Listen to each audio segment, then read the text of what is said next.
If AI becomes fully sentient, should it have rights like humans? Well, G, welcome to our new studio. It's lovely to be here again. I don't even know how long it's been. I would probably say 6 to 8 months since we've done. Well, I've done a podcast. You're the third time on the podcast. I know. I feel honored. Yeah. You're the only guest I can get. Oh, it's true. And so what's new? So what's new with you? So we have the entrepreneurial life. We have the music, the kids, the wife. Okay, well, let's recap 6 months plus. Entrepreneurial life is a never-ending, constant juggle and struggle and heartbreaks and joys all at the same time, right? It's all at once, all the time. But overall, we continue to do all right. Our clinic has gone through some interesting struggles with insurances and with traffic flow. Not terrible, but in a way where you kind of just like things change. And so you make adjustments, and we're going to continue to make adjustments. We're going to be adding cash-based programs. We're going to be adding a few other things coming down the pipe that I'm really not going to chat about because I don't have it formed out in my brain completely yet either.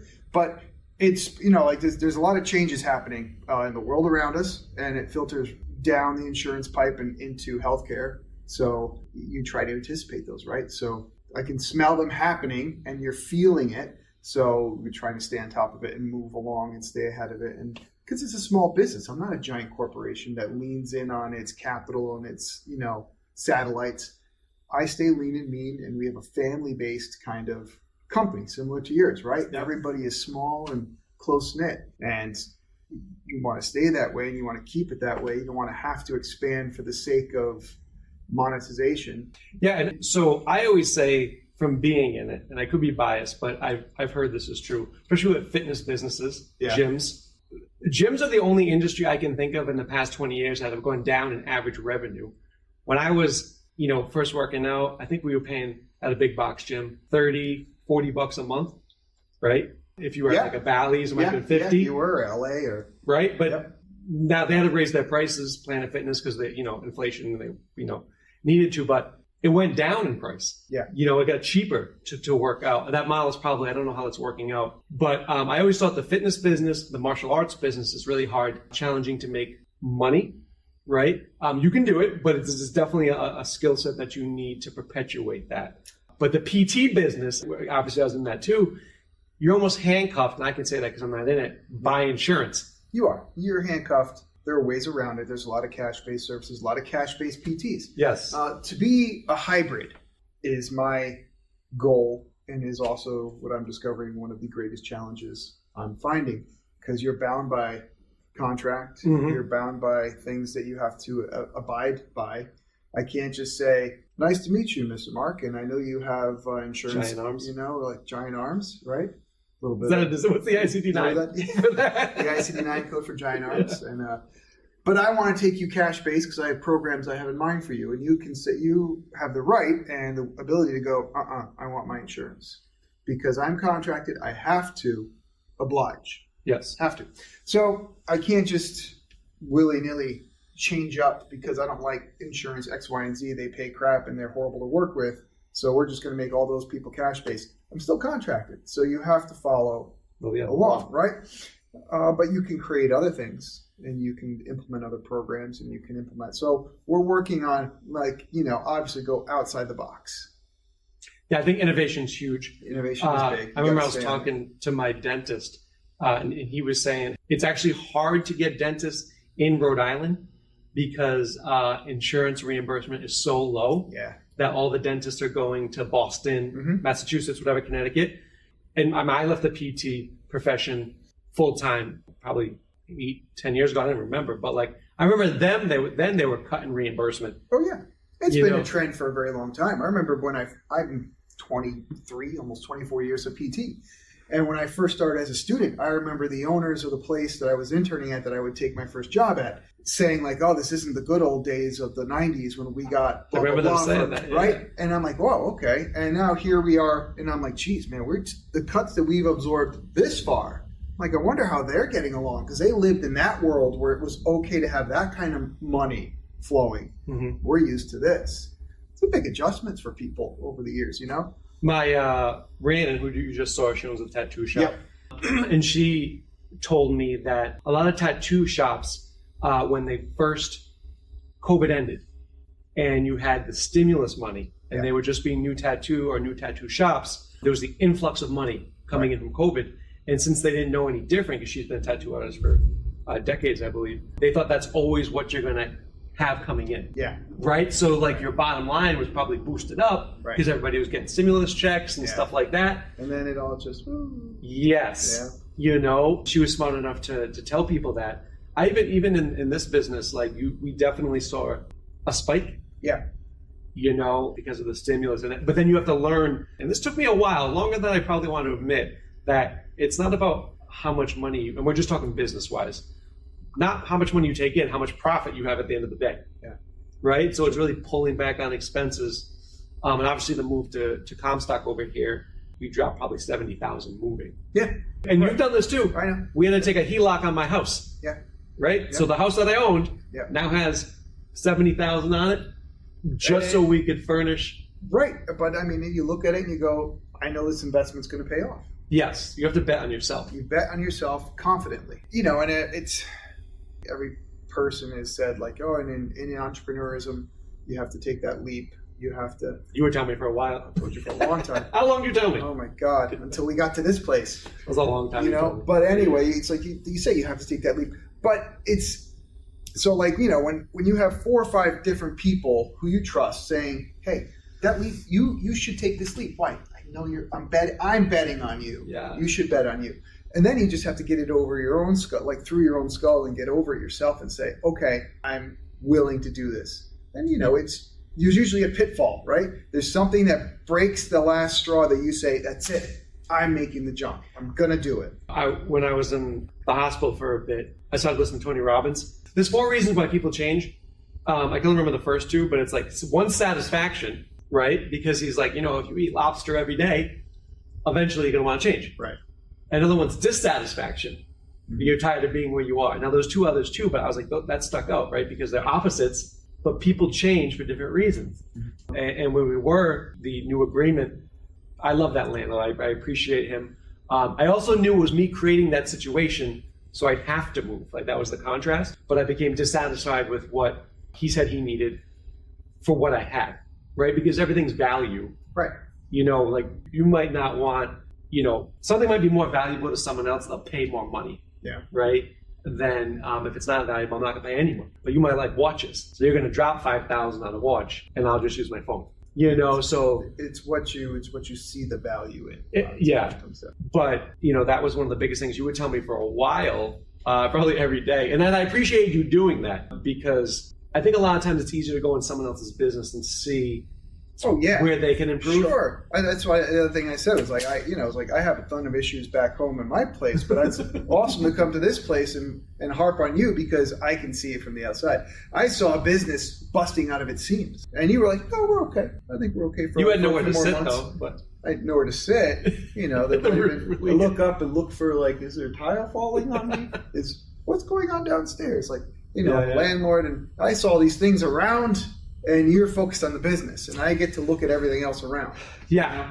And so talking about that, so we're homegrown businesses. Like, you know, I used to think it'd be like a legacy, especially in the martial arts. We talked about this. I kind of had like a midlife crisis about it for me because I'm like, okay, like it's all the training I had. You took the best of it. You write the lesson plans for the kids, the adults, the fitness. And then you realize, or I realize that, wait a minute, like when I'm gone, this place is going to be gone. Even if you give it to someone who's capable of running it, it's still going to be different. It's still going to be different. Most businesses will not survive 2 generations of another owner. Yeah. And you look at, in Rhode Island, like places like the Old Canteen going out of business. You look at Wienerama we had in Cranston. I remember that place. It was still here when I first moved here. And they closed it. You know, somebody reopened it. But again, it's still going to be different. Right. You know, and because it's my last name, you can't use my last name. It's got to be renamed. But then there it goes. Right, there it goes. And that took me I think we had some conversations about that. That took me a long time where I was like, oh, you know, and then it was really like focusing on like, okay, like even more, let's help the clients as much as we can now, because who knows, like in 15 years, I might be like, I've had enough. Yeah. You know? Yeah. You don't know. You don't know when you're gonna. Is it you that's gonna change and decide that your ventures are going elsewhere? I'm satisfied or dissatisfied. Right? Satisfied or dissatisfied, or is it just like you're gonna take this thing until you can't walk anymore? Yeah, and which I always thought I would. But I don't know that. You don't know that. So I kind of had that realization. And we talk about small businesses, but now even big businesses are having issues in closing down, right? So I got my list. Let me get my list because I can cut this. I got this for us. So, all right. So we're talking about big box businesses, like, really big businesses. Okay. Going out of business or closing stores, Joanne Fabrics, Forever 21, Big Lots, Party City, Hooters, TGI Fridays, Macy's, Kohl's. Now, wait. All right. Now, all these have a reason, though. What do you think it is? Well, did you smell the names right away? Like, half of them are mall-based, right? These are supply stores, department stores. That world doesn't exist anymore. Right. So, it was change or die. Unfortunately, they were designed so like that animal that's so hyper evolved, it just can't change enough fast enough. And I don't even know, and we talk about innovation in the business, right? Yeah. Especially in this business. But for them, how do you pivot on that? Because when you have an Amazon that has one warehouse that ships everything in a day.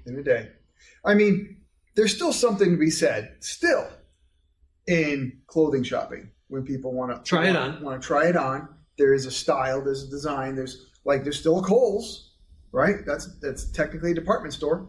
That's still doing all right. It's still got a lot of square footage. Yes. Because people still technically at some point want to try certain things on and buy them in person.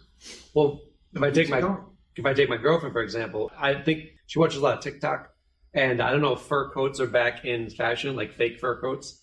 So she got 4 of them to try on. Oh boy! And sent 3 back. But right. But that's what people do now. Yeah. But we still have remnants of a generation that keep those things alive. Soon to be seen, right? The next generation coming forward, there's Are you a millennial? No, I'm a late Gen Xer. I'm a Goonie. Okay. That's what they call us. Is it? Yeah. So I'm the beginning millennial. You're still technically a Goonie. Okay. Well, what's 83? You're 70.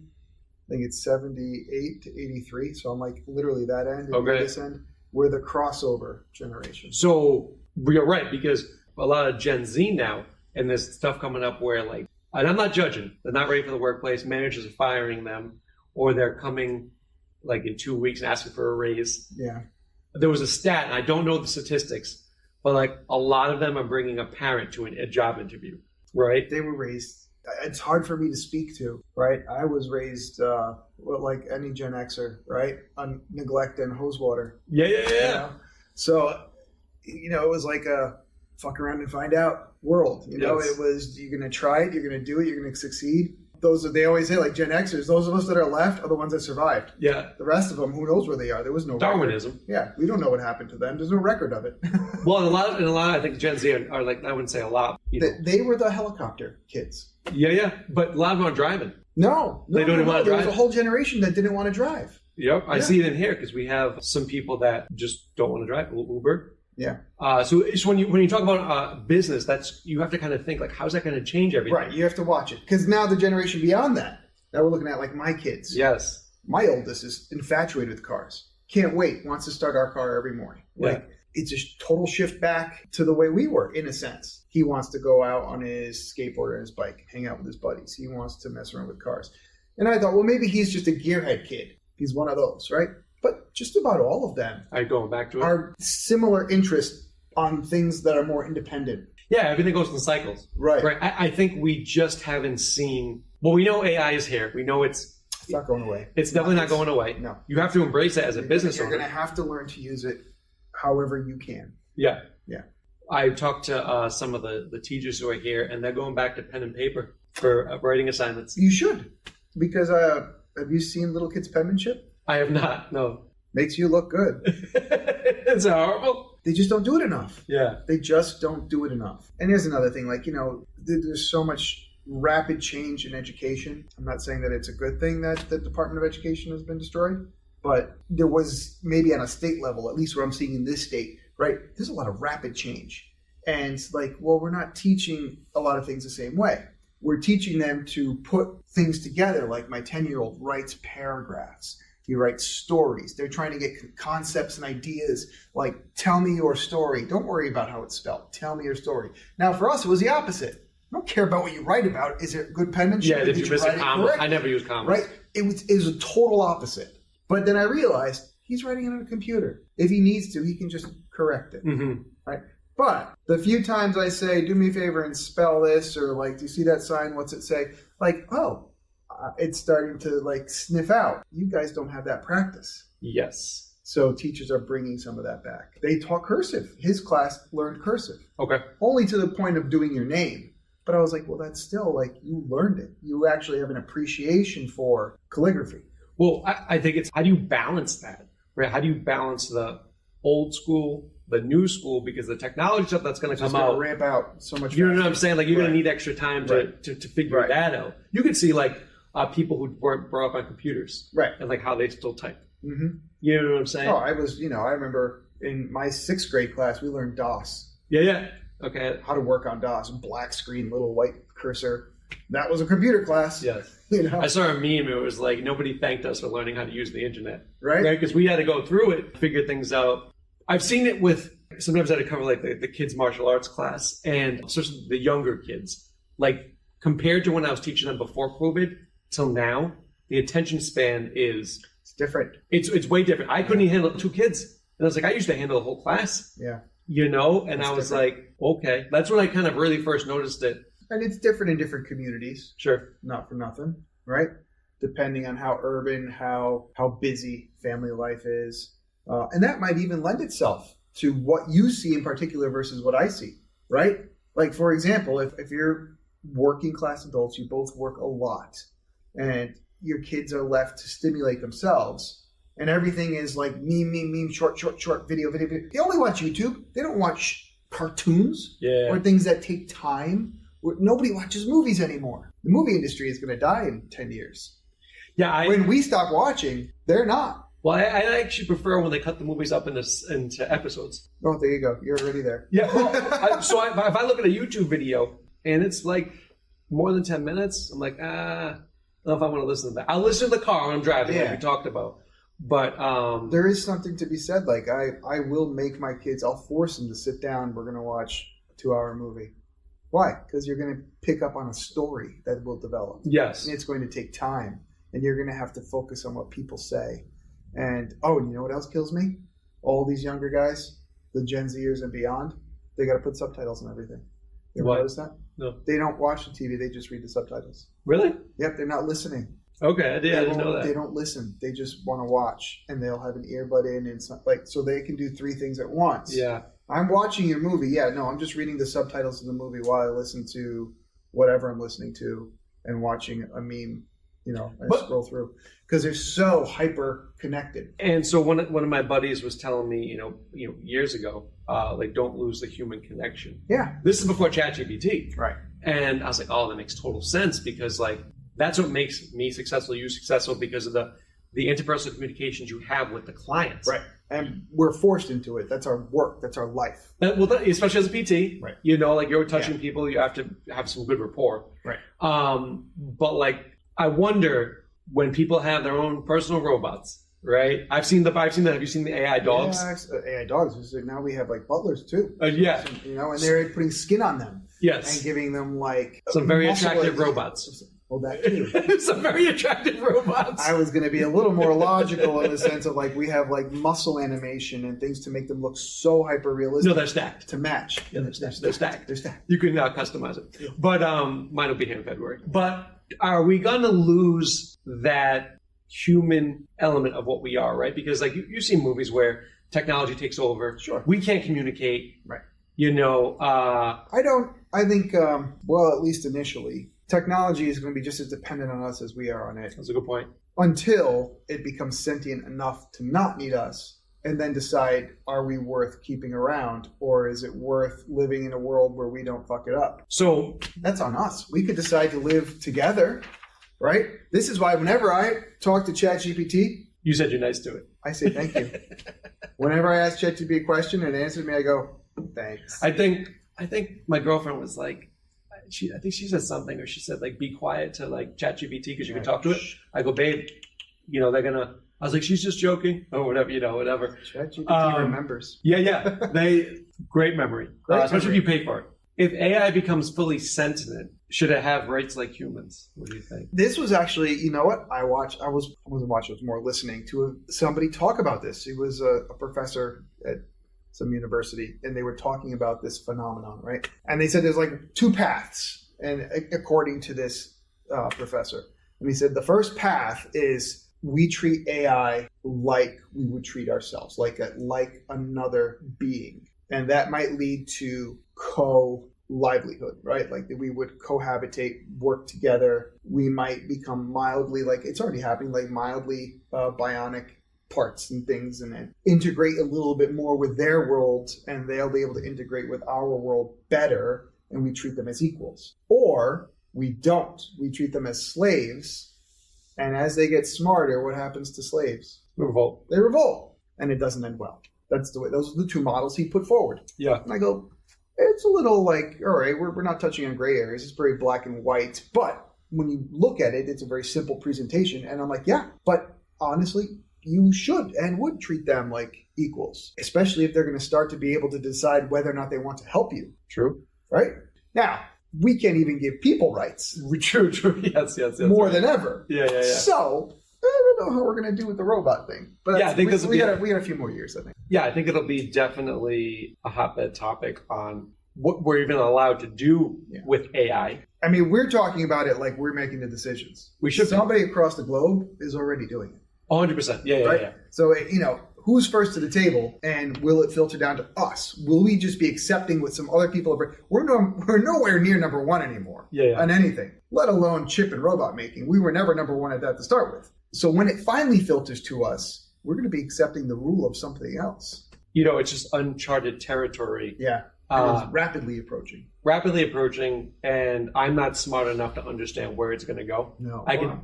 How could you? Yeah, but I'm just trying to figure out, like especially for business, or I remember, I use ChatGPT because when you pay for it, you can talk to it. Mm-hmm. So it just talks to you. It's like I'm talking to you right now. And I was like, hey, my girlfriend wants to go to one of the igloos in Rhode Island. Where are they? And she gave me a list of 4 things. Uh-huh. She was like, oh, the reef in Newport. I go, okay, I didn't know about that. So I call and make a reservation. But it was like, I had a personal assistant. Right, just talking to I was driving down to Warwick. Yeah. And boom, I didn't have to Google anything. I just asked it. And it just searched the world for you. Yeah. And that was cool because it saved me so much time. Yes. Especially as a business owner that, I'm like, hey, how can I innovate my business? I don't feel like doing any podcasts. I wasn't excited about doing podcasts, which I love to do. I wasn't excited about writing a book. And it's not that I was depressed because I was still doing my stuff. I was still having fun, but it wasn't until I was in the hospital and had the heart surgery where it got me out of it. For you, what is the wildest conspiracy theory you sort of believe in? Wildest? Oh man, I get in a lot of trouble for this. Kids are taught to dream. We were definitely taught that, follow your dreams, stuff like that. Are they still instilling that in kids now, or